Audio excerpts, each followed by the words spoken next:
Are you ready to move your career forward? Make your comeback with Purdue Global and get college credit for your work, school life, or military experiences. With these credits, you may have already completed up to 75% of your undergraduate degree. You've worked hard to get where you are. It's time to get the recognition you deserve and earn a degree you'll be proud of, one that employers will trust and respect. When you take the next step in your life and career, make it count with Purdue Global, Purdue's online university for working adults. Start your comeback at purdueglobal.edu.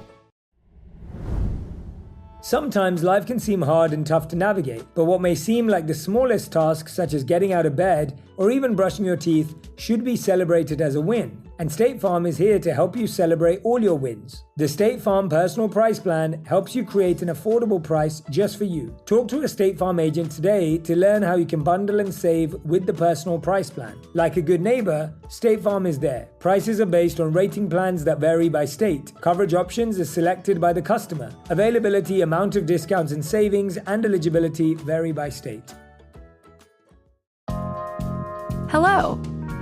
From Wonder Media Network, I'm Jenny Kaplan, and this is Womanica. This month we're talking about go-getters, women who purposefully or accidentally acquired life-changing wealth, good fortune, or influence.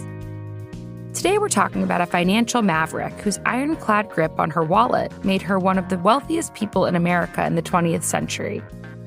Let's talk about Hetty Green.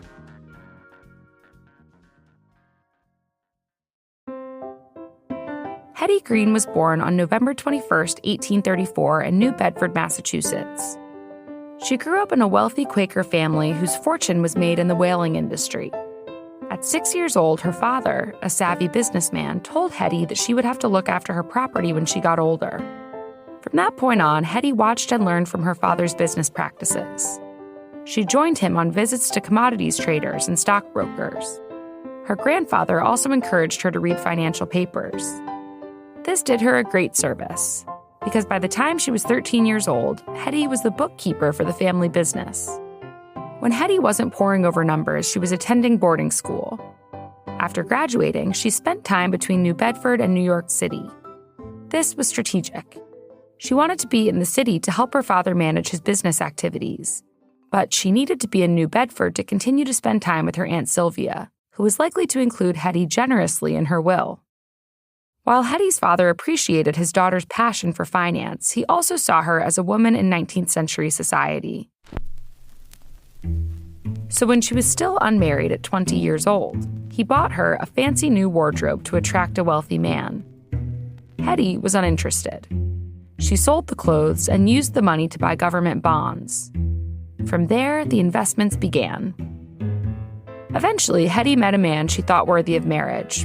Edward Green was a wealthy man from Vermont who made his millions in the international trade business. During that time, it was the law that upon marriage, a husband became responsible for his wife's rights and property. So Hetty got married on one condition: a prenup.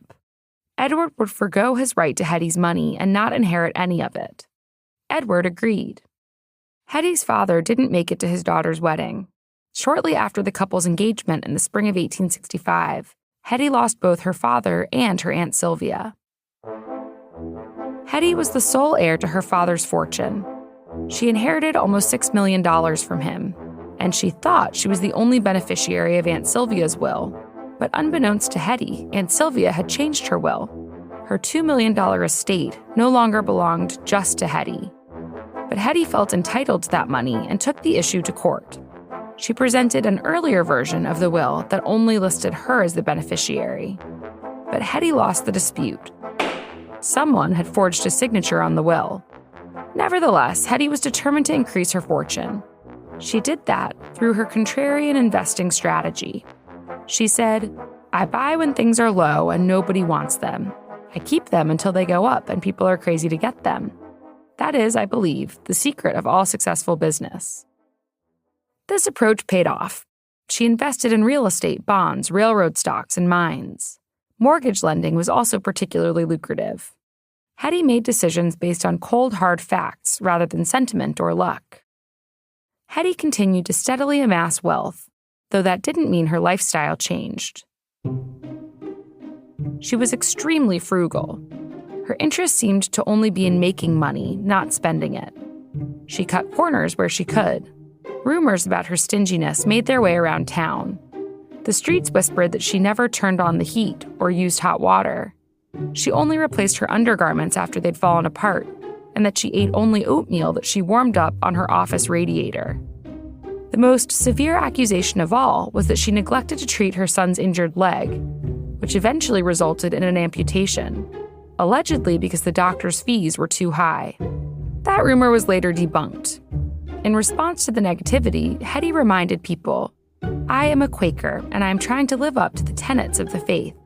That is why I dress plainly and live quietly. No other kind of life would please me." In 1902, Edward died. While his passing didn't change Hetty's financial situation, it did impact her reputation. After he died, Hetty primarily wore black mourning clothes. She didn't go out much. When she did, she wasn't seen without a heavy swathing of black veil.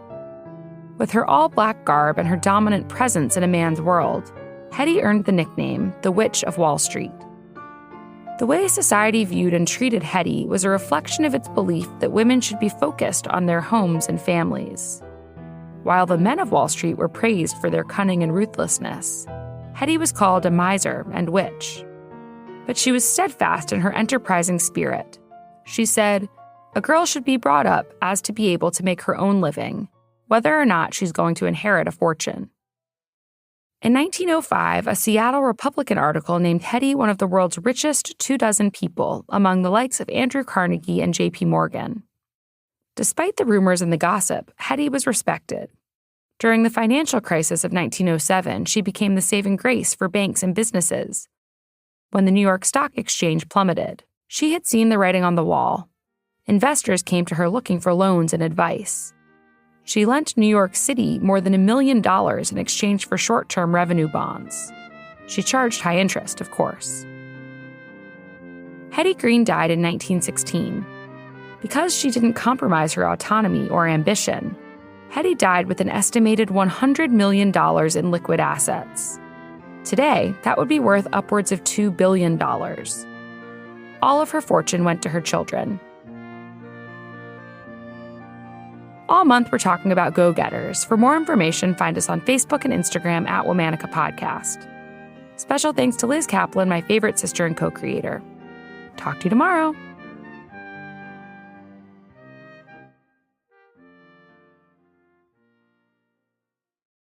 From the Delta Sky Club Welcome back, Miss Klein. to the Jet Bridge, Delta Airlines relies on 5G solutions from T-Mobile for Business to power operations and serve customers faster. Together, we're putting 5G into the hands of ground staff so they can better assist on-the-go travelers with real-time information throughout the airport. This is elevating customer experience. This is Delta Airlines with T-Mobile for Business. Take your business further at T-Mobile.com/now.